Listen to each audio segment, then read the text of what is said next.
Hello parents, कैसे हो सब? बढ़िया। अपन पढ़ रहे थे यार सब्शन और गैसों का विनिमय, breathing and exchange of gases.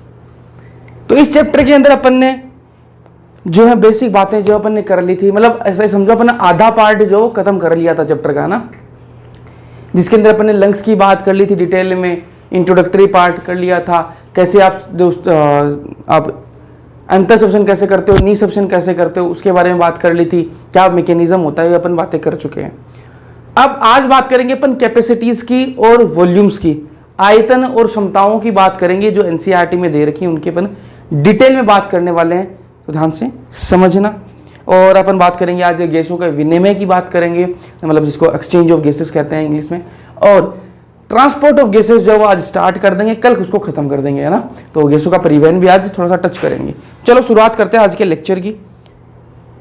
ये सारी बातें अपन कर चुके हैं। अब बात करेंगे अपन आज का जो स्टार्ट करेंगे यहां से करेंगे, शोषण संबंधी आयतन और क्षमताओं की बात करेंगे।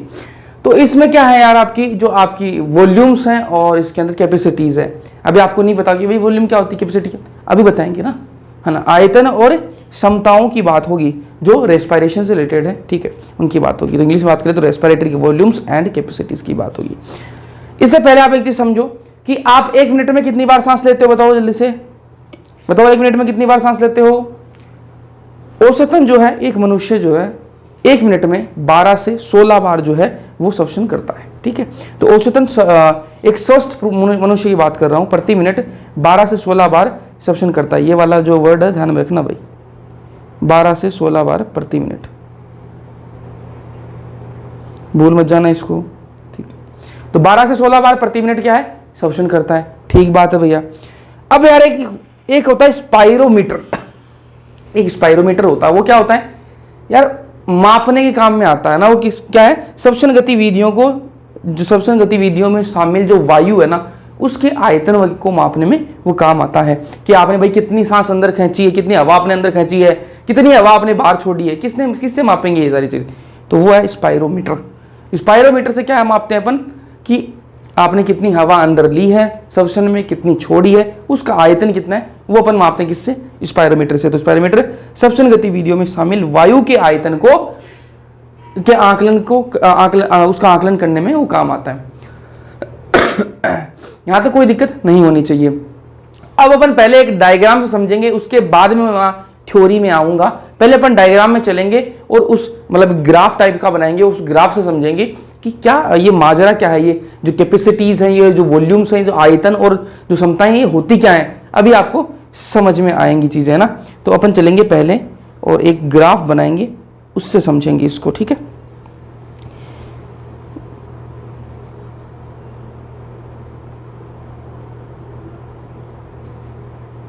ध्यान से देखना भाई।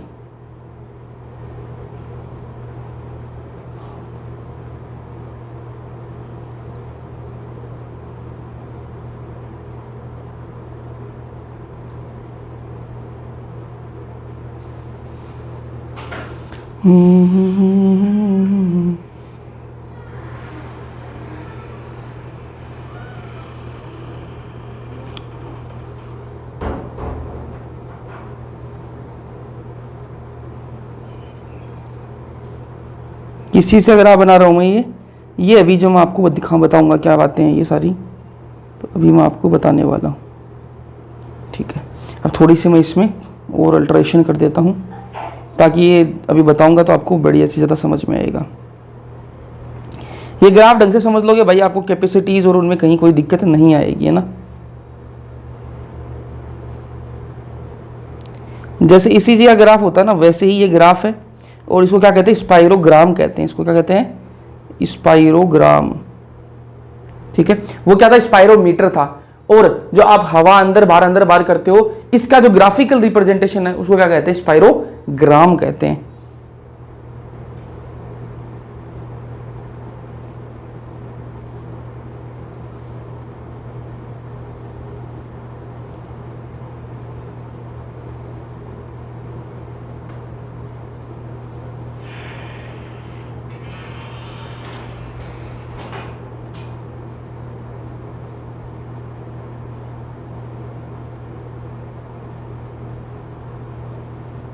ठीक है, अब बात करेंगे अपन ये ग्राफ क्या है उसके बारे में बात करेंगे।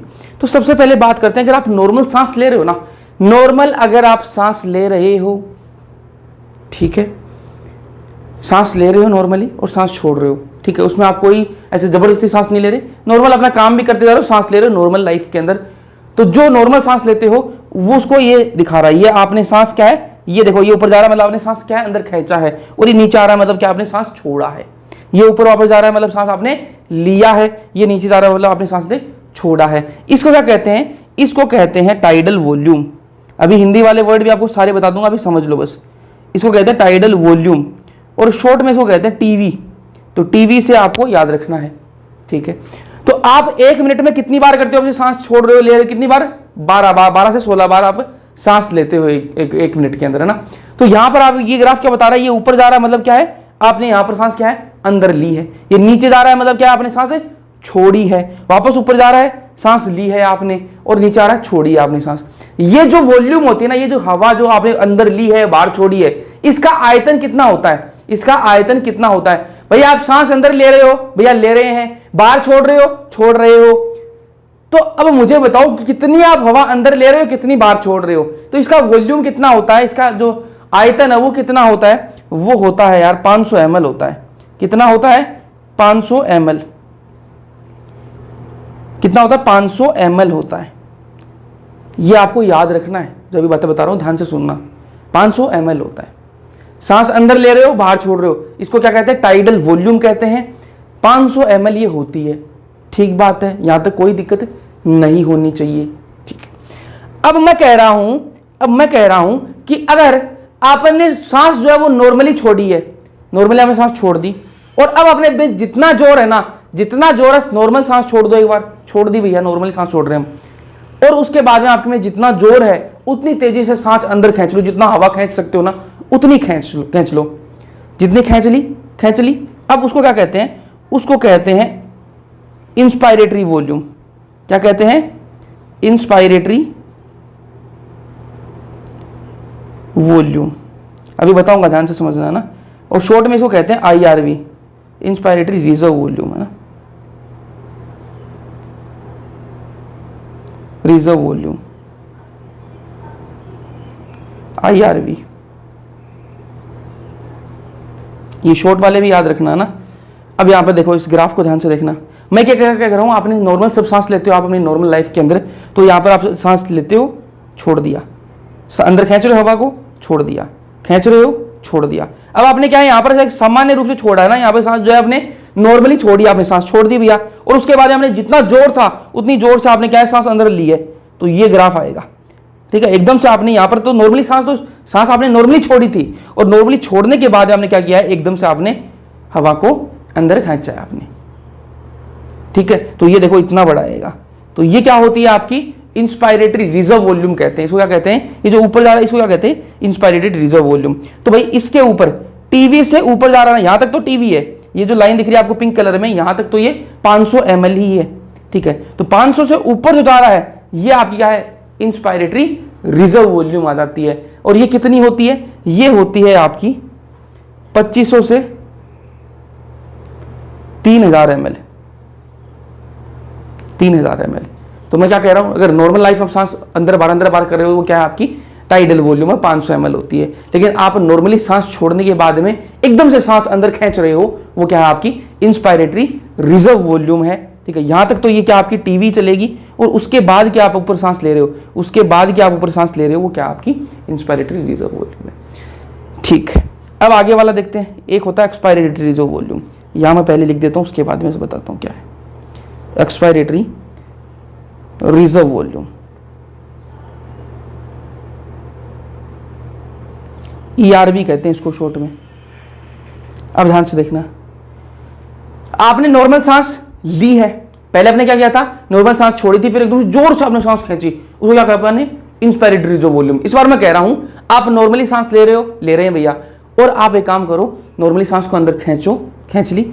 अब खींचने के बाद में क्या करना है, आपको सांस जब छोड़ रहे हो उस टाइम पर आपको क्या करना है, जितनी तेज आप छोड़ सकते हो ना, जितनी हवा को आप बाहर निकाल सकते हो उतनी निकाल दो भाई। मैं कह रहा हूं आप सांस अपने अंदर ली, नॉर्मली ले ली, जितनी आप लेते हो नॉर्मल लाइफ में उतनी आपने ले ली, अंदर ले ली भैया।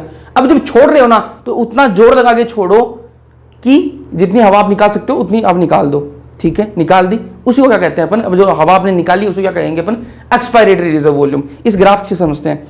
यहाँ क्या है, ये तो भैया आपकी वो नॉर्मल लाइफ वाली है, आपने नॉर्मल जब सांस ले रहे हो अंदर बाहर है ना, ये नॉर्मल लाइफ में सांस लिया आपने, ये छोड़ दी नॉर्मली, ये लिया आपने और छोड़, अब नॉर्मली ली है आपने, ये देखो सांस ऊपर जा रही है, मतलब ये ली है आपने, नॉर्मली ले ली। अब आपको छोड़नी क्या है, जोर लगा के सांस छोड़नी है। तो ये 100 लगा के सांस छोड़ोगे तो ये ग्राफ आएगा, देखो ये आएगा, ठीक है। इसको क्या कहेंगे अपन, ये तो देखो यहां तक तो क्या आपका टीवी है, इस लाइन तक तो, इसके नीचे जो आएगा ना वो क्या आपका ERV हो जाएगा, एक्सपायरेटरी रिजर्व वॉल्यूम हो जाता है। और इसका ये कितना होता है, कितनी होती है, कितनी हवा आप एक्स्ट्रा बाहर निकाल रहे हो। नॉर्मली आप कितनी निकालते हो, 500 ml, लेकिन आप जब जोर निकाल के जोर लगाकर बाहर निकालोगे कि भाई अम्मा तो जितनी हवा अंदर है सारी निकाल दूंगा, तो वो क्या है आपकी ERV, वो कितनी होती है 1000 से 1200 ml, 1000 से 1100 ml, सॉरी 1000 से 1100 ml होती है, 1100 ml, ठीक है। अभी इसके बारे में अपन थ्योरी जो है वो भी पढ़ेंगे ना, तो पहले एक बार मैं वॉल्यूम बता दूं, उसके बाद में अपन थ्योरी पे चलेंगे। अब यार ये तो हो गई, अपन सांस लेते हैं छोड़ते हैं, जबरदस्ती सांस लेंगे कितनी ले सकते हैं, 2500 से 3000 ml, और अगर हम जबरदस्ती सांस छोड़ रहे हैं तो कितनी छोड़ सकते हैं, 1000 से 1100 ml, ठीक है। लेकिन मैं आपको एक चीज पूछूं कि अगर आप जितना दम है आप में उतनी अपने उतनी हवा बाहर निकाल दी, उसके बाद में क्या फेफड़े खाली हो जाएंगे क्या, फेफड़ों में कोई हवा नहीं रहेगी क्या? अगर आप ऐसा सोचते हो कि फेफड़ों में भाई हम तो जितनी चाहूंगा उतनी बाहर निकाल दूंगा और उसके बाद फेफड़ों में कोई हवा नहीं रहेगी, तो ऐसा नहीं है। आपकी जितनी मर्जी हो भाई उतनी हवा बाहर निकाल दो, फेफड़ों में हवा फिर भी रहती है। क्यों रहती है? क्योंकि उस पता है ना, पहले से पता होता है, जो जिसने शरीर हमारा बनाया है ना, ऊपर वाले ने अपना जो अपन को बना के भेजा, उसको पता है कि ये जो है लड़का जो है ये सही नहीं है, लड़की जो है वो सही नहीं है, ये कुछ ना कुछ करेगा अपनी जिंदगी में, है ना, और ये कोशिश करेगा कि मैं पूरी हवा बाहर निकालूं। और जब ये कोशिश करेगा पूरी हवा बाहर निकालूं, तो अगर निकल गई पूरी हवा तो वो तो फेफड़े चिपक जाएंगे आपस में, तो आपस चिपके ना, इसलिए क्या किया है कि भाई अंदर हवा रहेगी, आप कितना ही अपना जोर है वो लगा लो, क्योंकि मैं सारी हवा छोड़ूंगा, उसके बाद में भी आपके फेफड़ों के अंदर हवा रहती है, वरना गुब्बारे चिपक जाएंगे, ठीक है। तो वो जो हवा रहती है उसको क्या कहेंगे अपन, residual volume, residual volume, RV short में ना। कितनी होती है ये, आप हवा जो है आपके फेफड़ों में कितनी शेष रहती है, आप अगर जबरदस्ती आपने एक्सपायरेशन कर दिया, आपने नीसप्शन जो है वो आपने जितना जोर था उतना लगा के आपने नीसप्शन कर दिया, उसके बाद में भी आपके फेफड़ों में हवा रहती है, कितनी रहती है, कितना आयतन है उसका, वो है आपका 1100 से 1200 ml, 1100 से 1200 ml, ठीक बात है। अब एक बार थ्योरी पे चलते हैं अपन, फिर वापस यहाँ पे आएंगे ना, चलो आ जाओ। तो सबसे पहली जो आपकी आयतन वो क्या है, ज्वारीय आयतन कहते हैं, हिंदी में इसको क्या कहते हैं, ज्वारीय आयतन, इंग्लिश में जिसको टाइडल वॉल्यूम कहते हैं, अभी हमने पढ़ के है ना, टीवी शॉर्ट में कहते हैं इसको। ये क्या सामान्य सप्शन में होता है, सामान्य सप्शन आप नॉर्मल लाइफ में अपन सांस ले रहे हो, नॉर्मल सांस सप्शन कर रहे हो, उसको क्या कहते हैं अपन, ज्वारीय आयतन या फिर टाइडल वॉल्यूम कहते हैं, तो शॉर्ट में टीबी कहते हैं।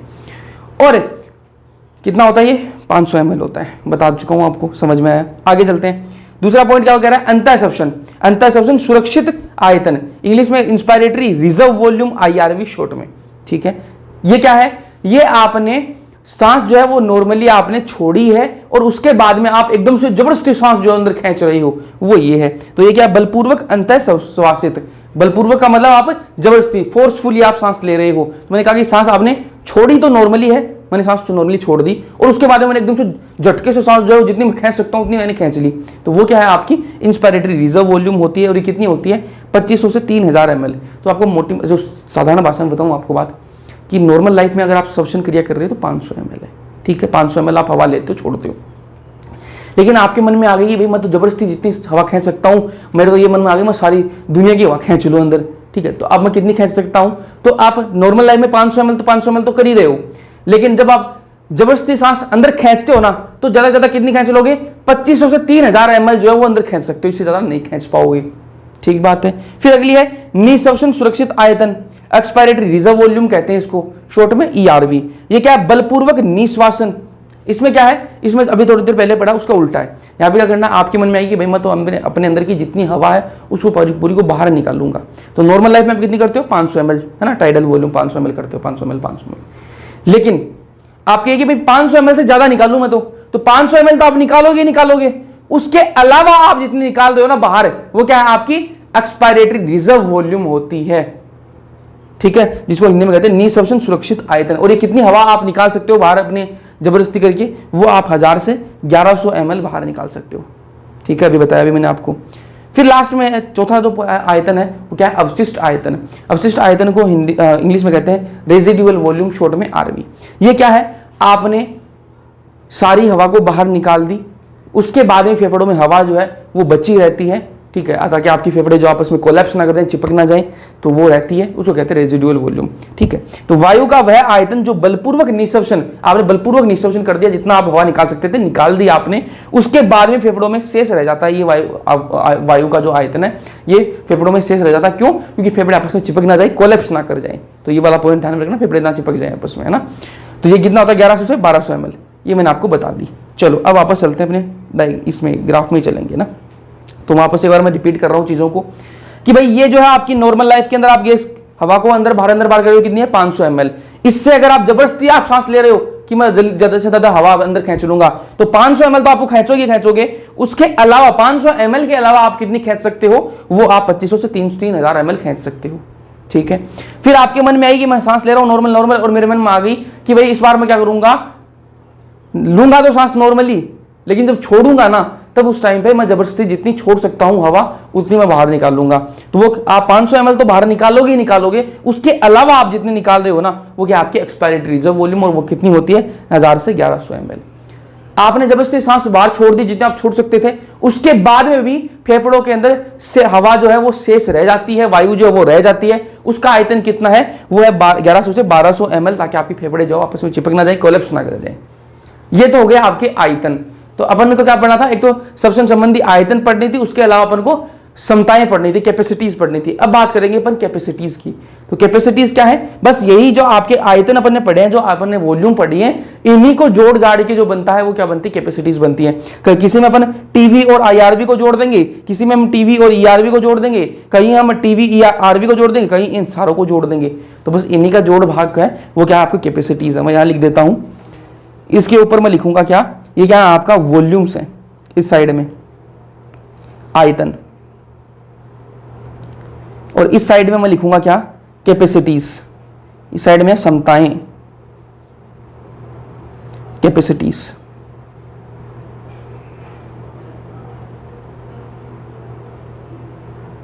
ठीक है, ध्यान से देखना भाई। सबसे पहली कैपेसिटी होती है इंस्पायरेटरी कैपेसिटी। कौन सी capacity? Inspiratory capacity. Inspiratory Hindi वाले बता दूंगा, अभी ना नोट्स में दिखा दूंगा आपको, अभी समझो बस। शॉर्ट में इसको क्या कहते हैं? आईसी कहते हैं। ये शॉर्ट वाले भी याद रखना भाई, आईसी क्या है, ठीक है, ये याद रखना आपको ना। इंस्पायरेटरी कैपेसिटी, इंस्पायरेटरी कैपेसिटी क्या होती है वो समझो भाई। इंस्पायरेटरी कैपेसिटी क्या होती है? मैं कह रहा हूं कि आपने सांस जो है वो नॉर्मली छोड़ी है, ठीक है भैया, छोड़ी है, और उसके बाद में आपने जबरदस्ती सांस ली है। नॉर्मली आपने सांस छोड़ दी भैया, उसके बाद आपने जितना दम है लगा के अपनी सांस खींच ली। यही क्या होती है? आपकी इंस्पायरेटरी कैपेसिटी होती है। तो इसके अंदर क्या क्या आएगी आपका? देखो यहां पर इस ग्राफ को समझो ध्यान से। मैं कह रहा हूं आपने सांस जो है वो नॉर्मली छोड़ दी भैया, यहां पर आप सांस हमने नॉर्मली छोड़ दी, 500 ml हमने बाहर निकाल दिया। अब मैं कह रहा हूं कि आप जबरदस्ती जितनी सांस ले सकते हो उतनी ले लो। तो हम जितनी जबरदस्ती लेंगे वो ले रहे हैं, यहां तक तो हमने ले ली है। तो क्या हो गया आपका? 500 ml हमने खींच ली। इसके अलावा हम जो खींच रहे हैं वो क्या है? आपकी आईआरवी है, वो कितनी? 2500 से 3000 ml। तो मैं कह रहा हूं इंस्पायरेटरी कैपेसिटी क्या हो जाएगी? इंस्पायरेटरी कैपेसिटी होती है आप जो है नॉर्मल आपने सांस छोड़ी है, उसके बाद आप जबरदस्ती जितनी सांस ले सकते हो, बलपूर्वक आपने अंतःश्वसन किया है, तो वो जो कैपेसिटी आएगी, जो वॉल्यूम आएगी, वो क्या होती है? आपकी इंस्पायरेटरी कैपेसिटी आएगी। तो ये इंस्पायरेटरी कैपेसिटी में क्या हो जाएगा? इंस्पायरेटरी कैपेसिटी हो जाएगी आपकी ऐसी कुछ, टीवी प्लस आईआरवी। ये क्या होती है? आपकी इंस्पायरेटरी कैपेसिटी होती है। ये कैसे आई? ये देखो वापस बताता हूं मैं आपको। आपने सांस जो है वो नॉर्मली छोड़ी है, लेकिन नॉर्मली छोड़ने के बाद आपने सांस क्या ली है? सबसे पहले तो 500 ml खींचोगे ना, तो वो टीवी खींच लिया आपने। उसके बाद आपने जबरदस्ती खींची, वो क्या? आपने आईआरवी खींची है। तो टीवी और आईआरवी दोनों को मिलाकर क्या निकलती है? इंस्पायरेटरी कैपेसिटी निकलती है, अंतःश्वसन क्षमता निकलती है। ठीक है, फिर आगे चलते हैं। अगली कैपेसिटी देखो भाई, अगली कैपेसिटी देखें, expiratory capacity, expiratory capacity, EC लिखते हैं शॉर्ट में इसको, ठीक है।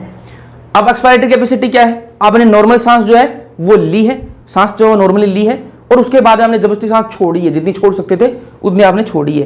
तो उसको ग्राफ से देखो, सांस जो आपने नॉर्मली ली है, ले भैया, सांस जो आपने नॉर्मली जो है वो ली है, ले ली, उसके बाद आपने जबरदस्ती सांस छोड़ी है, तो छोड़ोगे सबसे पहले तो 500 ml निकालोगे ना बाहर। अरे सांस ले रहे हो, ठीक है, तो सांस आपने नॉर्मली ली है, तो सबसे पहले तो क्या है, यहां पर 500 ml बाहर निकालोगे ना, यहां तक तो आपने जो निकाली है, यहां तक जो निकाली है ना, 1 मिनट में दिखाता हूं आपको दूसरे कलर से, यहां तक, यहां से लेके यहां तक ये जो बाहर निकाली है, ये तो 500 ml होगी, तो 500 ml तो आपको निकालनी पड़ेगी। उसके अलावा आप जबरदस्ती जितनी बाहर निकाल रहे हो ना, ये जो बाहर निकाल रही हो, ये क्या आपकी ERV हो जाती है। तो TV plus ERV, TV plus ERV, इसका क्या आ जाएगा, टीवी प्लस ERV, क्योंकि आपको क्या है, ERC लिख दीजिए, आपको 500 ml तो यहां पर बाहर निकालनी पड़ेगी, उसके बाद में आप जो एक्स्ट्रा निकाल रहे हो वो क्या होती है, आपकी ERV होती है। तो ये आ गया आपका टीवी प्लस ERV। अब आगे चलते हैं, अगली कैपेसिटी देखते हैं। अगली कैपेसिटी होती है आपकी फंक्शनल रेजिडुअल कैपेसिटी, शॉर्ट में लिखूंगा मैं इसको FRC, अभी पूरा नाम और हिंदी वाला नाम अभी आपको बता दूंगा। FRC देखते हैं। फंक्शनल रेजिडुअल जो कैपेसिटी है वो क्या होती है, वो आपने नॉर्मल जो आपने सांस छोड़ी है, ठीक है, ध्यान से सुनना बातों को, मैं कह रहा हूं फंक्शनल रेजिडुअल की जो कैपेसिटी है FRC जिसको शॉर्ट में कहते हैं, वो क्या होती है, वो यार होती है कि आपने सांस जो है वो नॉर्मली छोड़ी है, छोड़ दी भैया नॉर्मली, उसके बाद में कितनी हवा बच गई फेफड़ों के अंदर, वो क्या होती है आपकी FRC होती है। आपने सांस जो है वो नॉर्मली छोड़ी है, वापस बता रहा हूं मैं, सांस जो आपने नॉर्मली छोड़ी है, उसके बाद में आपकी फेफड़ों में कितनी हवा है वो आपकी FRC होती है। तो आपने नॉर्मली कितनी सांस छोड़ी है, आप नॉर्मली लेते हो सांस और छोड़ते हो, ठीक है, कितनी सांस छोड़ी आपने भाई, 500 ml आपने यहां तक तो छोड़ दी, टीवी आपने बाहर निकाल दी, टीवी के अलावा देखो ये आपने सांस ली है यहाँ पे और सांस छोड़ दी, ली है छोड़ दी, तो टीवी के अलावा फेफड़ों में कितनी हवा बच जाती है, ये ERV तो शेष बच गई ना, क्योंकि आपने 500 ml निकाली, नीचे वाली तो बच गई भाई, ये तो फेफड़ों में है ही है, और उसके अलावा ये RV ये तो हमेशा रहती है, ठीक है, तो ये हवा जो है आपकी बच जाती है। आपने सांस जो है वो नॉर्मली छोड़ी है, नॉर्मली सांस छोड़ने के बाद में आपके पास में ये वाली हवा जो है ERV ये तो रहती है फेफड़ों के अंदर, और RV वाली भी रहेगी। तो ये जो है FRC क्या आ जाएगा, FRC आ जाएगा आपका RV, सॉरी ERV लिख देता हूं पहले, ERV प्लस RV, ठीक है, तो इन दोनों को मिलाकर क्या आता है आपका FRC आता है, ठीक है। फिर आगे चलते हैं, अगला है वाइटल कैपेसिटी, अगला है वाइटल कैपेसिटी, VC बोलते हैं इसको शॉर्ट में, तो शॉर्ट वाले नाम भी आपको ध्यान में रख लेना है। अब बात करते हैं VC क्या होता है। तो आपने क्या किया, सांस जो आपने जबरदस्ती ली, आपने सांस जो है वो जबरदस्ती आपने छोड़ी, जबरदस्ती सांस आपने छोड़ दी, जितनी आप हवा निकाल सकते थे निकाल दिया आपने, और उसके बाद में आप जबरदस्ती सांस ले रहे हो, मैं ये कह रहा हूं जबरदस्ती आपने सांस जितनी निकाल सकते थे उतनी आपने निकाल दी, और उसके बाद में आप जबरदस्ती सांस क्या है अंदर खींच रहे हो, तो ये क्या आ जाएगी आपकी, इसमें क्या आ जाएगा आपका, 1 मिनट, वाइटल कैपेसिटी क्या होती है, जितनी आप छोड़ सकते थे, अपनी हिम्मत थी जितनी, उतनी आपने सांस छोड़ दी, उसके बाद में उतनी आप खींच रहे हो अंदर। तो आपने क्या किया, यहाँ पे सांस जो है यहाँ तक तो आपने छोड़ी, तो ये तो क्या हो गया आपका टीवी, यहाँ तक ये 500 ml तो छोड़ोगे भाई, उसके बाद आपने जबरदस्ती सांस इतनी छोड़ दी, ये आपके क्या होगी आपकी ERV, ठीक है, और उसके बाद आप जबरदस्ती सांस क्या है ले रहे हो, अंदर ले रहे हो जितनी ले सकते थे, तो ये वाली आपकी आ जाएगी क्या IRV। तो इसमें कौन कौन सी आ गई, एक तो टीवी आ गई, एक आपकी क्या आ गई ERV आ गई, और उसके बाद में आपकी IRV आ गई, और आपकी ये तो RV तो आएगी, ठीक है। तो इसमें सॉरी RV नहीं आएगी, इसमें ये वाली 3 आएंगी, क्या क्या आएंगी इसमें, एक तो आप कितनी, देखो मैं क्या बोल रहा हूँ, जितनी आप सांस छोड़ सकते हो उतनी छोड़ दो, वो कौन सी होती है आपकी, ये 500 ml तो आपको छोड़नी पड़ेगी, तो ये होगी टीवी तो छोड़ोगे, उसके अलावा आपको जबरदस्ती सांस छोड़नी है तो आपको ये वाली ERV भी आपको छोड़नी पड़ेगी, उसके अलावा आपको बाद में जबरदस्ती सांस लेनी भी है तो आपको ये IRV जो है ये भी आपको लेनी पड़ेगी। तो इसमें कौन कौन सी आ जाएंगी, वाइटल कैपेसिटी में आ जाएंगी आपकी TV plus IRV plus ERV, तो ये 3 वॉल्यूम जो है, इन तीनों का जो सम है, तीनों का जो जोड़ है वो क्या आता है आपका वाइटल कैपेसिटी आता है। फिर जो लास्ट है वो अपन करते हैं, यहाँ पे मैं इसको एक और पेज ले लेते हैं, लास्ट जो आपका वो है total lung capacity, total lung capacity, short में इसको कहते हैं टीएलसी, टीएलसी। चलो इसमें क्या है आपकी कि भैया आपके लंग्स जो है, आपके जो फेफड़े हैं उनकी टोटल कैपेसिटी कितनी है, आपके जो फेफड़े हैं उनकी टोटल कैपेसिटी कितनी है। तो इसमें क्या है, आपने जबरदस्ती जितनी खींच सकते थे उतनी हवा आपने खींच ली, उसके बाद में फेफड़ों में कुल हवा कितनी है, मैं क्या कह रहा हूं, सांस जो आपने जितना दम है उतना लगाकर खींच लो, खींच ली भैया। अब बताओ मुझे आपके फेफड़ों में कितनी हवा है। तो यहां पर देखते हैं, इस ग्राफ से समझ में आएगा सारी चीजें। तो देखो अब मैं क्या कर रहा हूं, आपने जबरदस्ती सांस जो है वो खींचनी है, ठीक है। जबरदस्ती जब सांस खींचोगे आप, तो सबसे पहले तो टीवी तो रहेगा ही रहेगा, तो आपको टीवी तो 500 ml तो खींचनी पड़ेगी, तो टीवी तो आपकी फेफड़ों में रहेगी। उसके बाद में आपने खींची इसके अलावा एक्स्ट्रा, तो वो क्या आपकी इंस्पायरेटरी रिजर्व वॉल्यूम आपने खींची है, तो टीवी और आईआरवी तो फेफड़ों में आ गई। उसके अलावा ईआरवी तो रहेगी क्योंकि आपने छोड़ी थोड़ी ना खींची, आपने 4 ये होगी, 3 हो गई है ना। उसके अलावा आपकी आरवी, ये तो फेफड़ों में हमेशा रहती है, तो ये चारों जो है वो इसके अंदर आ जाएंगी। तो इसमें क्या क्या आ जाएगा आपका, TV plus IRV plus ERV plus आपका आ जाएगा आरवी। इन चारों जो आयतन है, इन चारों जो वॉल्यूम्स है, इनको मिला के आपकी टीएलसी बनती है। अब अपन, ये तो आपको समझने वाला पार्ट हो गया भाई, ठीक है। तो मैंने पूरी कोशिश की है समझाने की आपको। अब चलते हैं अपन थ्योरी वाले पार्ट पे, इसी को इस हिंदी में लिख रखा है वो आपको समझा देता हूँ। वापस अपन पहले से स्टार्ट करते हैं। सबसे पहले अपन आयतन की बात करेंगे, ज्वारीय आयतन। इंग्लिश में इसको टाइडल वॉल्यूम कहा जाता है, शॉर्ट में इसको टीवी कहते हैं। शॉर्ट वाले नाम भी याद रखना भाई इनके, ठीक है। ये क्या होती है, आपकी सामान्य जो आप सांस ले रहे हो छोड़ रहे हो वो आपकी ज्वारीय आयतन होती है, और ये कितना होता है, 500 ml होती है, ठीक बात है। आगे चलते हैं, फिर अगली है अंतःश्वसन सुरक्षित आपकी आयतन, ये इसको इंग्लिश में बोलते हैं इंस्पायरेटरी रिजर्व वॉल्यूम, शॉर्ट में इसको आईआरवी कहा जाता है। ये क्या है आपकी, टीवी सांस लेने के बाद में, ठीक है, आपने सांस छोड़ी ली, ठीक है, ये कितनी करते हो आप, 500 ml।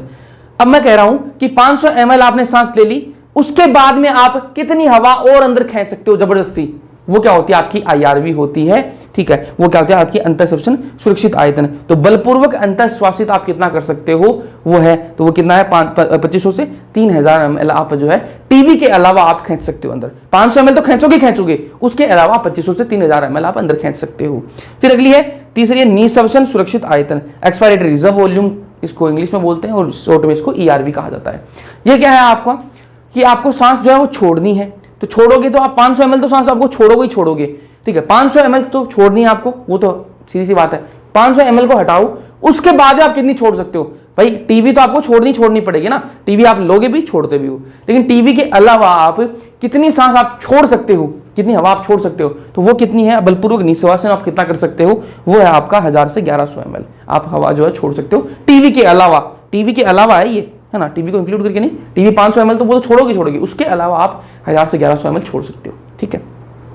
फिर चौथा है अवशिष्ट आयतन, रेजिडुअल वॉल्यूम आरवी कहते हैं। तो ये क्या है, आपने बलपूर्वक निःश्वासन कर दिया, जितना हवा बाहर निकाल सकते थे निकाल दिया आपने, उसके बाद में भी आपके फेफड़ों में जो शेष वायु का आयतन है वो कितना रहता है, मतलब हवा रहती है अपने फेफड़ों के अंदर, अपने कितनी भी आप जबरदस्ती कर लो लेकिन फिर भी फेफड़ों में हवा रहेगी, वो कभी बाहर नहीं निकलती। वो कितनी रहती है, वो रहती है आपकी 1100 से 1200 ml। तो ये जो वैल्यूज है आपको ध्यान में रखनी है। फिर आती है अंतःश्वसन क्षमता, जिसको इंस्पायरेटरी कैपेसिटी कहते हैं, शॉर्ट में इसको आईसी कहते हैं। अभी बता भी दिया मैंने आपको ये, है ना। तो ये क्या, आपने सामान्य निःश्वासन किया, आपने नॉर्मली सांस छोड़ी है, और उसके बाद में आपने जबरदस्ती सांस ली है, नॉर्मली आपने सांस छोड़ दी, ठीक है, मतलब आपने 500 ml ली थी, 500 ml बाहर निकाल दी। अब मैं कह रहा हूं 500 ml बाहर निकालने के बाद में आप क्या करना है, जबरदस्ती सांस लेना है, जितना आप खींच सकते हो खींच लो। तो 500 ml आपने छोड़ी है, तो 500 ml तो आपको लेनी पड़ेगी, तो वो तो आपके टीवी तो आपने ली है, ठीक है। अब जबरदस्ती सांस आप लेते हो ना, मैं कह रहा हूं जब भी आप जबरदस्ती सांस खींचते हो अंदर, तो आपको टीवी तो लेनी पड़ती है, उसके अलावा टीवी के अलावा जो भी आप लेते हो ना वो आपकी एक्स्ट्रा है। तो यहां पर क्या है, आपको अंतःश्वसन क्षमता में क्या करना पड़ता है, आपको नॉर्मल सांस तो है वो तो आपने छोड़ी है, उसके बाद में आपको जितनी हवा आप खींच सकते हो उतनी आपने खींची है, तो उसमें आपका टीवी तो आएगा ही आएगा, क्योंकि 500 ml तो आपको खींचनी पड़ेगी, उसके अलावा आप आईआरवी खींचते हो, ठीक है। तो उस ग्राफ में सारी चीजें ये है ना। फिर अगला है निःश्वासन क्षमता, एक्सपायरेटरी कैपेसिटी। इसमें क्या है, आपको सामान्य अंतःश्वसन करना है ना, आपने जो हवा खींची है वो आपने नॉर्मली खींची है, मतलब 500 ml आपने खींची है। 500 ml खींचने के बाद में आपको जबरदस्ती सांस जो है वो छोड़नी है, जितनी आप छोड़ सकते हो। तो 500 ml आपने ली थी, तो 500 ml तो आपको निकालनी पड़ेगी। टीवी तो आपको निकालनी पड़ेगी ना, तो 500 ml निकाल दी। उसके बाद आप कितनी निकाल सकते हो, वो आपकी ERV होती है। तो टीवी प्लस ERV क्या आ जाएगा, आपका निःशोषण क्षमता हो जाएगी। तो आप इनको जोड़ भी सकते हो भाई, हाँ टीवी कितनी होती है 500 और ERV कितनी होती है 1000 से 1100 ml, तो इसको जोड़ दो भाई 1500-1600 के आसपास इसकी वैल्यू आ जाएगी। तो इसके वैल्यू आए तो भी आपको घबराना नहीं, क्या आपको पता है टीवी कितना होता है, ERV कितना होता है, कर दोगे है ना। आगे चलते हैं, अगले क्रियाशील अवशिष्ट क्षमता फंक्शनल रेजिडुअल कैपेसिटी FRC, जिसको शॉर्ट में कहते हैं। ये क्या है, सामान्य निःशोषण के बाद में आपने सांस जो है नॉर्मली छोड़ी है और उसके बाद में फेफड़ों में शेष जो है वायु का आयतन कितना रह जाएगा। सांस जो आपने नॉर्मली छोड़ दी 500 ml ली थी, 500 ml छोड़ दी, उसके बाद में कितनी हवा जो वो शेष रह जाती है, तो आपकी ERV और RV रहती है। अभी आपको मैंने ग्राफ से भी दिखाया था, ठीक है। फिर आया जैव क्षमता, वाइटल कैपेसिटी जिसको इंग्लिश में बोलते हैं और शॉर्ट में इसको VC कहते हैं, ठीक है। ये क्या है, बलपूर्वक निःशोषण के बाद में आपको बलपूर्वक अंतःशोषण करना है। आपको सांस जो है वो जबरदस्ती छोड़नी है और जबरदस्ती फिर लेनी है, ठीक है। तो ये कितनी हो जाएगी आपकी टीवी, IRV और ERV तीनों को मिलाकर आपकी क्या बनती है, वाइटल कैपेसिटी बनती है। फिर अगला है फेफड़ों की कुल क्षमता।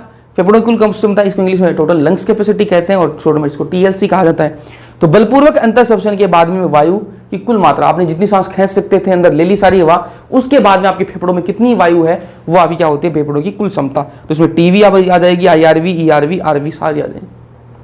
तो ये मैंने आपको बता दिया, इनकी वैल्यूज आप निकाल सकते हो। टीवी 500 होती है, ये 2500 से 3000 होती है। ये आपकी ERV कितनी होती है, 1000 से 1100 ml होती है, ये 1100 से 1200 ml होती है। तो इनको जोड़ दोगे, निकाल दोगे TLC, ठीक है। तो इस तरीके से आपको याद रखना है। समझ में आई बातें, नहीं आई तो थोड़ा सा पीछे करके वापस ग्राफ वाला पोर्शन जो है उसको ध्यान से समझना, ठीक है। आगे चलते हैं, अब ये नोट देखो भाई, ठीक है। ये वाली बात जो है वो थोड़ी सी इंपॉर्टेंट है, ध्यान से देखना। स्पायरोमीटर जो होता है ना, वो मैंने आपको बताया किस लिए होता है स्पायरोमीटर, कि आप कितनी सांस अंदर ले रहे हो, कितनी सांस बाहर छोड़ रहे हो, उसको मापने का जो इंस्ट्रूमेंट है वो क्या स्पायरोमीटर है, ठीक है। तो ये जो अपन को ग्राफ आ रहा है ना, ये जो ग्राफ आ रहा है इसमें क्या है, ये स्पायरोमीटर में अपन ये स्पायरोग्राम बोलते हैं, इस ग्राफ को क्या कहते हैं, स्पायरोग्राम। उसको जो मापने वाला जो इंस्ट्रूमेंट है उसको स्पायरोमीटर कहते हैं। अब वो कैसे क्या मापता है, वो अपन उसमें फूंक मारेंगे, ठीक है। तो फूंक जो मारते हैं उसको वो मापता है, उससे वो मापता है ना, उससे ग्राफ अपन को निकाल के दे देता है, ठीक बात है। तो स्पायरोमीटर जो है अवशिष्ट आयतन जो है उसको नहीं माप सकता, क्योंकि अपन फूंक मारेंगे तो उसमें तो वही आएगी ना कि अपन बाहर कितनी छोड़ रहे हैं, कितनी अंदर ले रहे हैं, वही सारी चीजें आएंगी भाई। अपने फेफड़ों में जो शेष रह जाती है वो तो हवा कभी बाहर निकलेगी ही नहीं, ना तो वो बाहर निकल सकती है ना वो अपन अंदर ले सकते हैं। तो वो जो रेजिडुअल जो वॉल्यूम है, जो अवशिष्ट आयतन है, वो तो हमेशा रहता है अपने फेफड़ों के अंदर, क्योंकि वो बाहर नहीं निकल सकता। वो निकल जाएगा तो फेफड़े चिपक जाएंगे, तो वो चीज स्पायरोमीटर में कभी डिटेक्ट नहीं हो सकती। तो स्पायरोमीटर अवशिष्ट आयतन को नहीं माप सकता। ये बात से क्लियर हो गई, स्पायरोमीटर कभी भी अवशिष्ट आयतन को नहीं माप सकता, क्योंकि वो फेफड़ों के अंदर है। और स्पायरोमीटर किस पे काम करता है, फूंक मारने पे काम करता है। तो फूंक मारने पर कभी वो अंदर वाली हवा बाहर कभी बाहर नहीं आएगी, तो वो स्पायरोमीटर उसको माप नहीं सकता। तो रेजिडुअल वॉल्यूम को तो माप ही नहीं सकता, उसके अलावा जिस क्षमता में, जिन कैपेसिटीज में रेजिडुअल वॉल्यूम आता है उनको भी नहीं माप सकता, ठीक है। जैसे मान लो रेजिडुअल वॉल्यूम को जब नहीं माप सकता, ये इस रेजिडुअल वॉल्यूम को स्पायरोमीटर नहीं माप सकता है ना। देखो यहां तक ग्राफ जाए, यहां तक क्या रहा है, यहां तक इसको माप ही नहीं सकता है ना। तो रेजिडुअल वॉल्यूम को जब नहीं माप सकता, तो देखो यहां पर देखो RV कहां आ रहा है, इसमें भी RV आ रहा है। देखो यहां पर FRC में RV आता है, तो अगर RV को माप ही नहीं सकते तो FRC को भी नहीं माप सकते। तो फिर ये देखो यहाँ और कहाँ आ रहा है, RV यहाँ भी आ रहा है टोटल लंग कैपेसिटी में। अगर अपन RV को नहीं माप सकते तो अपन टोटल लंग कैपेसिटी को भी नहीं माप सकते। किससे, स्पायरोमीटर से नहीं माप सकते। बाकी अपन अलग जो तरीके उनसे माप सकते हैं, लेकिन स्पायरोमीटर से नहीं माप सकते। तो आपको ये वर्ड ध्यान में रखना है, ये नोट आपको ध्यान में रखना है कि स्पायरोमीटर अवशिष्ट आयतन को नहीं माप सकता, और जिस भी क्षमता में रेजिडुअल वॉल्यूम आता है, जैसे फंक्शनल रेजिडुअल कैपेसिटी आपके FRC हो गया, टोटल लंग कैपेसिटी TLC हो गया, इनको भी नहीं माप सकता। अब ये जो है वो आपको दे रखा है NCERT में, लेकिन इसको अपन अलग से देख लेते हैं। फुफ्फुसीय आयतन, पल्मोनरी वॉल्यूम, पूरा जो फुफ्फुसीय आयतन है वो क्या होता है, पल्मोनरी वॉल्यूम है वो क्या होती है, तो ये क्या है PV, ठीक है। शॉर्ट में इसी को पल्मोनरी वॉल्यूम को PV लिखा अपन ने। तो ये क्या है, श्वसन की दर और आपकी TV उसको गुणा कर दो भाई। कैसे निकलती है फुफ्फुसीय आयतन का मतलब क्या है, इसका मतलब ये है कि आपने 1 मिनट में कितनी बार सांस ली, भैया हमने 12 से 16 बार सांस ली। तो 12 से 16 बार जब आप सांस ले रहे हो, तो मैं ये कह रहा हूं कि 1 मिनट में आपने कितना हवा का आयतन जो है वो आपने लिया है और छोड़ा है, ठीक है। तो उसको कैसे निकाल सकते हो, मैं ये कह रहा हूं कि आपने 1 मिनट में कितनी हवा का आयतन, कितनी वायु का आयतन जो है वो लिया है और छोड़ा है, कैसे निकालोगे? तो उसके लिए निकालने के लिए सिंपल सा है, कोई गणित नहीं है भाई, सिंपल है कि आप 1 मिनट में कितनी बार सांस ले रहे हो भैया, 12-16 बार ले रहे हैं। और आप एक बार में कितनी सांस लेते हो, कितना ml सांस लेते, कितनी ml वायु लेते हो अंदर, आयतन कितना है उसका भैया 500 ml, हम टाइडल वॉल्यूम 500 ml एक बार में अंदर बाहर करते हैं। तो मैं ये कह रहा हूँ 12-16 बार जब आप ले रहे हो 1 मिनट में, और एक बार में 500 में ले रहे हो, तो 12 से गुणा कर दो ना 500 को, आ जाएगा? हाँ बिल्कुल आ जाएगा, बस तो वही करना है। तो यहाँ पे क्या 12-16 बार आप क्या सब सुंदर है आपकी, और टीवी कितना होता है 500, इसको गुणा करोगे तो ये इतना आ जाएगा आपको, है ना? तो ये आपको ध्यान में रखना है भाई।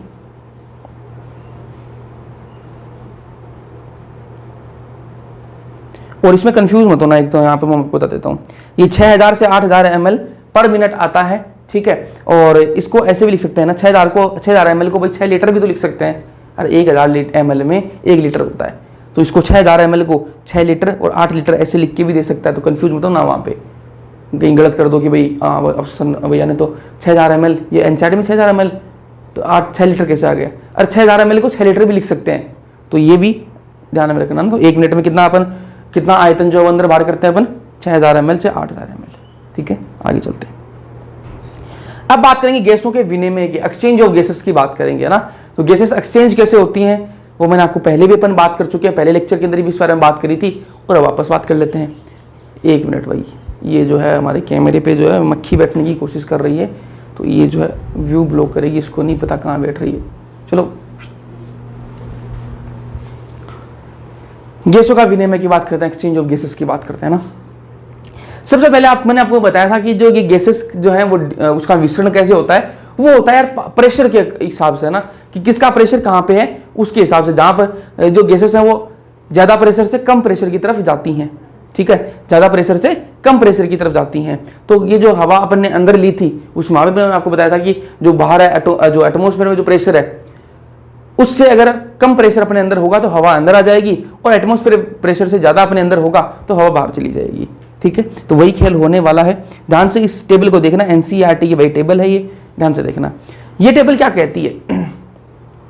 ये टेबल ये कहती है, इसमें आपको अलग अलग जगह पर सारी जो प्रेशर की जो वैल्यूज हैं वो दे रखी हैं कि भाई आपके वातावरण में कितना प्रेशर है, ऑक्सीजन का, CO2 का कितना प्रेशर है वातावरण के अंदर, उसके अलावा आपका जो ब्लड है, ऑक्सीकृत ब्लड है, उसके अंदर ऑक्सीजन का कितना प्रेशर है, और आपका जो CO2 उसका कितना प्रेशर है, उसके अलावा आपका जो विऑक्सीकृत जो रक्त है उसके अंदर आपका O2 का कितना प्रेशर है, CO2 का कितना प्रेशर है, टिश्यू जो आपके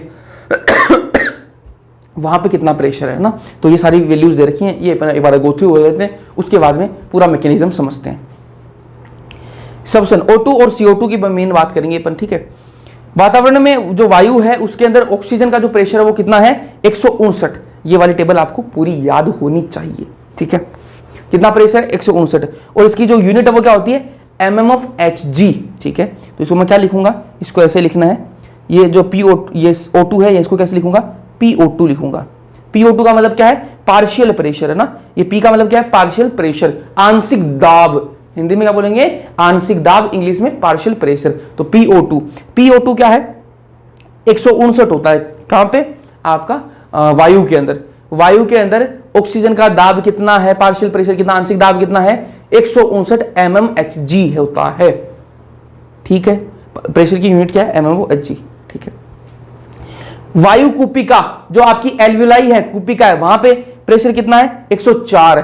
जो ऑक्सीकृत रक्त होता है, अनऑक्सीकृत रक्त बोल दो, विऑक्सीकृत रक्त बोल दो, वहां पे कितना होता है, वहां पे 40, ठीक है? और जो ऑक्सीकृत रक्त होता है वहां पर कितना होता है, पार्शियल प्रेशर ऑक्सीजन का 95, ठीक है? और उत्तकों के में कितना होता है, 40। अब इसको अपने डायग्राम से समझते हैं तो ज्यादा समझ में आएगा। आगे चलते हैं, देखो यहां पे मैं वातावरण बना देता हूं। वातावरण जो है यहां पे है वातावरण, और इसमें कितना है, 159। चलो अब ध्यान से देखना, बाहर प्रेशर कितना है, 159, अंदर प्रेशर कितना है, 104, ठीक है? और आपको पता है गैसेस जो है वो ज्यादा प्रेशर से कम प्रेशर की तरफ जाती हैं। यहां पे 159 है तो हवा जो है वो अंदर आ जाएगी या नहीं आएगी, अरे 104 बढ़ा है, 159 बढ़ा है, 159 बढ़ा है तो ज्यादा से कम की तरफ आएगी। यहां प्रेशर ज्यादा है, यहां प्रेशर कम है, तो हवा क्या है, अंदर आएगी या नहीं आएगी, आएगी। तो ये क्या हो गया, आपका अंतःश्वसन हो गया, अंतःश्वासित वायु। यहां पर हवा आ गई, मतलब ऑक्सीजन आ गया। अब एक बार आपको CO2 का बता देता हूं। CO2 का कितना होता है वातावरण के अंदर? 0.3। ठीक है, तो ये CO2 का मैं अलग कलर से लिखता हूं 0.3। और आपको पता है कि गैस जो है वो ज्यादा प्रेशर से कम प्रेशर की तरफ जाती है। यहां CO2 का प्रेशर कितना? 40 कुपिका के अंदर, जो आपके फेफड़े हैं वहां पे कुपिका है, कुपिका के अंदर कितना है? 40। ठीक है, और बाहर कितना है? 0.3। तो बाहर जाएगा या नहीं जाएगा? बिल्कुल CO2 बाहर जाएगी। तो इसलिए CO2 बाहर निकल रही है और ऑक्सीजन अंदर आ रही है, क्योंकि ऑक्सीजन का अंदर बाहर कितना है? वातावरण में 159 है और अंदर कितना है? 104। तो 159 से 104 की तरफ गैस जाने की कोशिश करेगी। यहां तक कोई दिक्कत है? नहीं होनी चाहिए। फिर यहां पर क्या है? ये देखो वायु कुपिका, ये तो आपकी एल्विलाई है, और यहां पर देखो नीचे देखो ये ब्लड वेसल जा रही है यहां पे। ठीक है, ये जो है ब्लड वेसल जा रही है। ये अपन ने पहले लेक्चर में किया था ना, इसके बारे में थोड़ी बात कर ली थी अपन ने। यहां पर ध्यान से समझो, इसको मैं एक बार लॉक कर लेता हूं ताकि यही लेना। चलो अब देखो,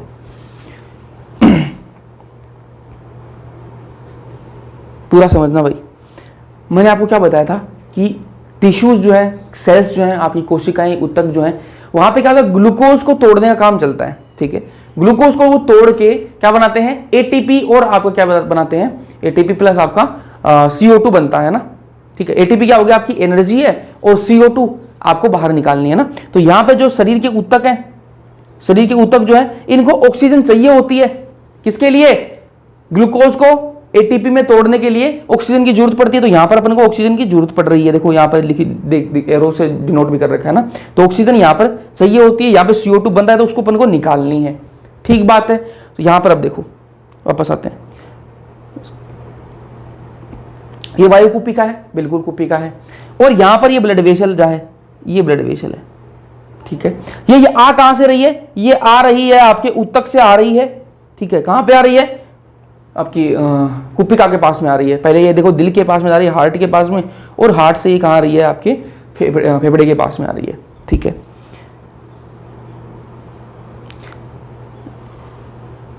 इसमें जो रक्त है ना, इसमें जो रक्त है, ये जो ब्लू कलर में आपको जो दिख रहा है, ये ब्लू कलर वाला रक्त कैसा है? ये विऑक्सीकृत रक्त है। कैसा रक्त है? विऑक्सीकृत रक्त, अनऑक्सीकृत रक्त, जो आप बोलना चाहो वो बोलो ना, डीऑक्सीजनेटेड ब्लड इंग्लिश में। विऑक्सीकृत रक्त है। इसमें मतलब क्या है? इसमें CO2 की मात्रा ज्यादा है और O2 की मात्रा कम है। विऑक्सीकृत रक्त का मतलब सीधा सा क्या है कि CO2 ज्यादा, O2 कम। और ऑक्सीकृत रक्त का मतलब क्या है? ऑक्सीजन ज्यादा, CO2 कम। समझ में आई बात? मैं ये वापस बोल रहा हूं, विऑक्सीकृत रक्त, इसका मतलब क्या है? CO2 जो है वो ज्यादा होगी, ऑक्सीजन जो है वो कम होगी। ठीक बात है। और ऑक्सीकृत रक्त का मतलब क्या है? ऑक्सीजन ज्यादा होगी, CO2 कम होगी। ठीक बात है। अब विऑक्सीकृत रक्त जो है वो कहां से आएगा भाई? इसमें आपको पता है विऑक्सीकृत रक्त में ज्यादा क्या होगा? CO2 ज्यादा होगी भैया। ये कहां से आएगा? ये ऐसी जगह से आएगा जहां पर CO2 बन रही है। CO2 कहां बन रही है? टिश्यूज के पास में। और टिश्यूज के पास में से जो वेन्स, जो शिराएं जो आएंगी, उनमें क्या होगा? CO2 की मात्रा ज्यादा होगी। उस रक्त में क्या होगा? CO2 की मात्रा ज्यादा होगी। तो ये टिश्यू से जा रही है ये वेन। ठीक है, और ये पहले हार्ट के पास में जाएगी, क्योंकि हार्ट तो पंप करेगा, और फिर ये आ रही है आपकी कुपिका के पास में। अब इस जो रक्त है, इसमें जो ब्लू कलर में आपको दिख रहा है, इसमें क्या है? CO2 ज्यादा है। ठीक है, CO2 का प्रेशर ज्यादा है, और आपका ये जो कुपिका है, इसमें प्रेशर जो है CO2 का कितना है? अभी अपन इसे टेबल में दिखाएंगे। जो देखो विऑक्सीकृत, अनऑक्सीकृत रक्त, ये रहा। इसमें आपका कितना होता है? CO2 कितनी होती है? 45। ठीक है, और कुपिका में कितनी है? 40। ठीक है, यहां पर मैं आपको बना के दिखाता हूं। यहां पर CO2 कितनी है? 45, और कुपिका में कितनी है? 40। और आपको पता है गैस जो है वो कहां से जाती है? ज्यादा से कम की तरफ जाती है। यहां पर ज्यादा है CO2 का प्रेशर, और यहां क्या है? कम है। तो ये जो है CO2 कहां चली जाएगी? कुपिका के अंदर चली जाएगी। और जाएगी या नहीं जाएगी? जाएगी। क्यों जाएगी? यहां पर प्रेशर ज्यादा, यहां पर प्रेशर कम, और ज्यादा प्रेशर से कम प्रेशर की तरफ गैस जो है वो जाती है। ठीक बात है। जब ये CO2 जो है वो इसके अंदर चली जाएगी, वहीं क्या होगा? आपकी ऑक्सीजन जो है, वहां पर कितना प्रेशर है ऑक्सीजन का? भैया 104 है कुपिका के अंदर तो। और इस आपकी जो रक्त है, इसके अंदर कितना प्रेशर है? इसके अंदर 40 ही है। ठीक है, इसके अंदर कितना है? 40 ही है। देखो अनऑक्सीकृत रक्त के अंदर क्या होता है? 40। ठीक है, तो 40 बढ़ा कि 104 बढ़ा भाई? 40 बढ़ा।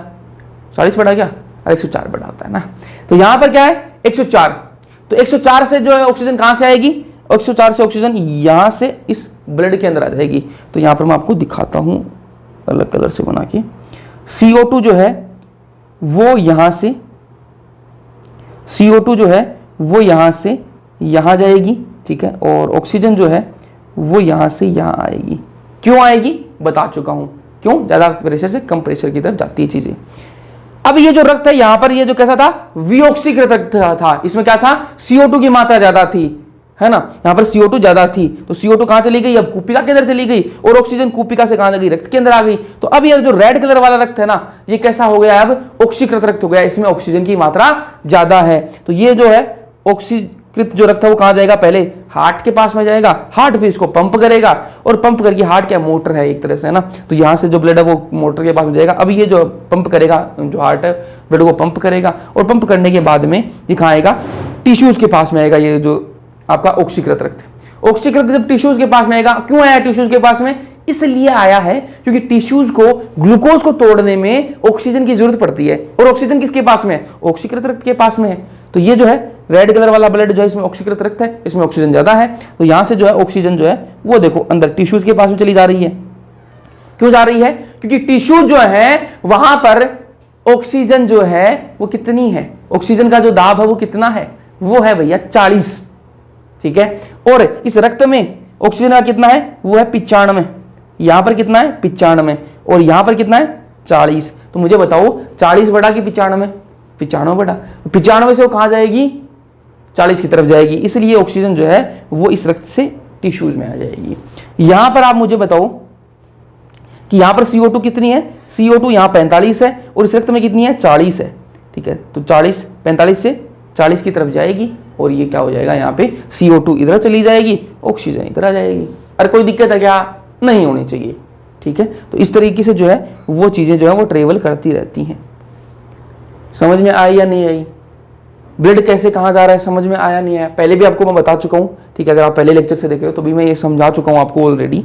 वापस समझते हैं एक बार मैं क्या बोल रहा हूँ, कि टिश्यूज जो है, अपने खाना खाया था लास्ट चैप्टर के अंदर, खाया था भैया, ग्लूकोज बना था। अब यार उस ग्लूकोज से अपन को एनर्जी बनानी है, तो वो एनर्जी जब टिश्यूज और कोशिकाएं जो ऊतक और कोशिकाएं बनाते हैं, तो उस टाइम पर उनको ग्लूकोज को तोड़ने के लिए ऑक्सीजन की जरूरत पड़ती है, ठीक है, यहाँ पर एक तो ऑक्सीजन की रिक्वायरमेंट हो गई, और जब वो ग्लूकोज को तोड़ते हैं तो ATP और CO2 में टूटता है। ATP से तो एनर्जी बन गई मान लो, लेकिन यार CO2 जो बनी है उसको बाहर निकालना, मतलब यहाँ पर क्या मिल रहा है अपन को, कि टिश्यू जो है उनको जरूरत है किस चीज की, ऑक्सीजन की तो जरूरत है, और CO2 को बाहर निकालना है। तो ये कैसे होगा ये प्रोसेस, ये होगी रक्त की मदद से। तो रक्त आएगा तो टिश्यूज ने रक्त से बात की कि भैया मेरे पास में CO2 ज्यादा है और तेरे पास में CO2 की मात्रा कम है, तो ये जो CO2 मेरी वाली है वो अंदर आसानी से जो है वो तेरे पास चली जाएगी, और तेरे पास में रक्त है, तेरे पास में तो रक्त तो है ही, तेरे पास में क्या है, तेरे रक्त में क्या है, O2 की मात्रा ज्यादा है, मुझे O2 चाहिए। देखो CO2 मेरे पास में है, जिसके पास रक्त के पास में CO2 की कमी होती है, ठीक है, तो CO2 तू मेरे से ले ले, तेरे पास में ऑक्सीजन है, मेरे को ऑक्सीजन की जरूरत है, ऑक्सीजन तू मुझे दे दे। रक्त बोला ठीक है ले ले भाई, हो गया, यहाँ पे विचरण हो गया, ठीक है। अब जो रक्त है उसके पास में क्या हो गया, ऑक्सीजन की कमी हो गई और CO2 ज्यादा हो गया, ठीक है। तो ये तो रक्त के साथ में नाइंसाफी हो गई। रक्त गया भागा कहां पे गया, वो गया एल्वियोलाई के पास में, लंग्स के पास में, पहले वो हार्ट में जाता है, हार्ट से वो पंप होके एल्वियोलाई कूपिका के पास में चला गया। कूपिका को कहा कि देख जो टोपी किसने उड़ाई, उसको जो टोपी ऊतकों ने उसको उड़ाई रक्त को, वो रक्त जाके कूपिका को टोपी उड़ा रहा है। तो वो कूपिका को जाके क्या कह रहा है कि भैया कूपिका देख मेरे पास में है CO2 जो है ना वो ज्यादा है, ठीक है, और तेरे पास में CO2 की कमी है। कूपिका ने कहा ठीक है बात है, मेरे पास में तेरे पास में ऑक्सीजन ज्यादा है, मेरे पास में ऑक्सीजन की कमी है। रक्त ने कहा कि मेरे पास में CO2 ज्यादा है, ठीक है, कूपिका ने कहा ठीक है, और तेरे पास में ऑक्सीजन ज्यादा है, मेरे पास में CO2 ज्यादा है, तेरे पास में ऑक्सीजन ज्यादा है, एक काम कर लेते हैं अपन एक्सचेंज कर लेते हैं, ठीक है। तो उसने कहा कि ठीक है मेरे पास में तो बहुत ज्यादा ऑक्सीजन है, ले ले कोई दिक्कत नहीं है।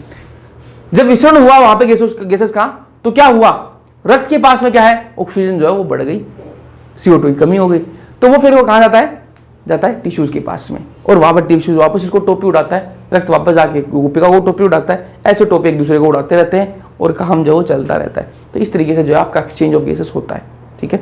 तो आपको इसमें ध्यान रखने वाली बात क्या है, आपको एक तो टेबल जो है वो याद रखनी है, ये जो टेबल है आपको याद होनी चाहिए।